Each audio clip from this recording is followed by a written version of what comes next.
Selimut gadis ini rupanya ada kepala beruang. Di saat dia dibangunkan, ibunya tiba-tiba masuk. Alasannya karena tidak menemukan suaminya. Juga ayah tiri si gadis. Karena ada teman yang sangat penting akan bertamu ke rumah. Jadi dia tidak ingin si gadis dan suaminya untuk berada di rumah. Tapi yang tidak diketahuinya adalah, suaminya sebenarnya juga berada di kamar itu. Gadis ini bernama Minnie. Dia memiliki seorang ibu yang iritabilitas, alkoholisme, keegoisan dan kemalasan.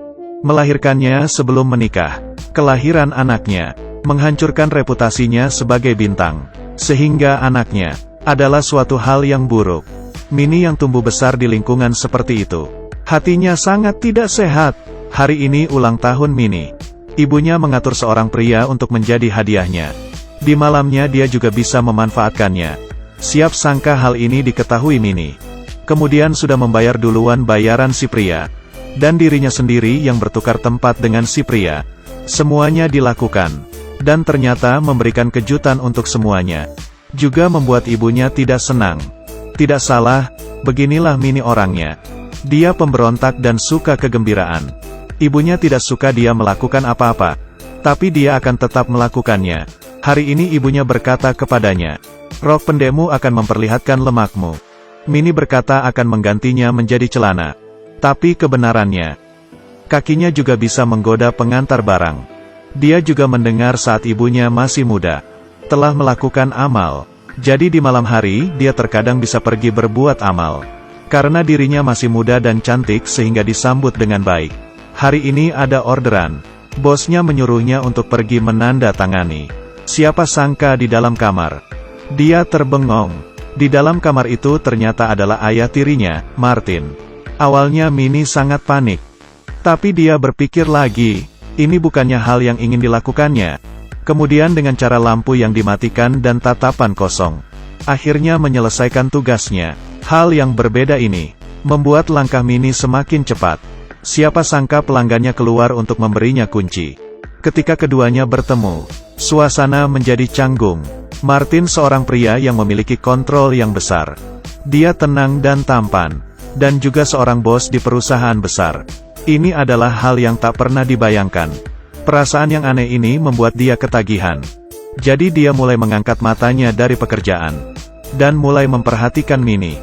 Di malam hari setelah istrinya tidur, dia akan datang ke kamar Minnie.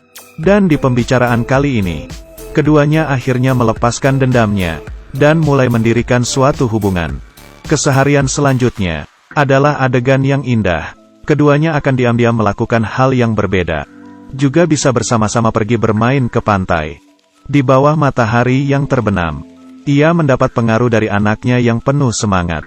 Dan membuat Martin menjadi seorang anak kecil yang besar. Mereka tertawa bersama. Martin pun juga benar-benar jatuh cinta kepada Minnie. Di bawah bimbingan Minnie hari ini, mereka berdua akhirnya memutuskan untuk mengirim ibunya ke rumah sakit jiwa. Kemudian Minnie mulai mencuri obat di sekolah. Semacam obat yang bisa menghilangkan kesadaran. Dan menambahkan obat itu ke minuman ibunya. Juga dalam dosis yang banyak. Obat seperti ini membuat ibunya menjadi lemah. Dan memperbesar kecemasannya. Dengan cepat ibunya berkelahi dengan sahabatnya. Dan langsung ditangkap oleh polisi. Di suatu pesta juga bertindak seperti orang gila. Semua ini mengatakan ke semua orang. Kesehatan mentalnya ada masalah. Akhirnya hingga di akhir rencana mereka, yaitu langkah terakhir membuat ibunya benar-benar menjadi gila. Hari ini kedua orang beralasan untuk pergi keluar makan. Tapi setelah itu ia menggunakan pakaian tertutup dan memasuki rumah. Awalnya mengira dia akan ketakutan dan bersembunyi di pojokan. Tak disangka saat keduanya membuka pintu, menemukan ibunya telah meninggal. Ternyata demi menghilangkan rasa takut, dia meminum semua obat. Martin langsung menelepon ambulan. Siapa sangka Minnie menahannya. Istri pria ini baru saja meninggal. Wanita-wanita di sekitarnya mulai mendekatinya.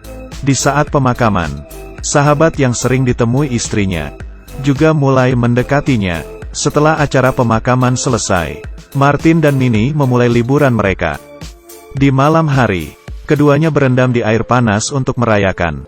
Tiba-tiba suatu suara menyadarkan mereka. Ternyata adalah tetangganya yang juga sedang berliburan. Kebetulan yang mendadak ini membuat Martin menjadi tidak nyaman. Tiba-tiba ia kehilangan minat.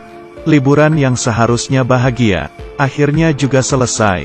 Kedua orang yang kembali ke kehidupan, tiba-tiba kehilangan bahagia yang biasanya.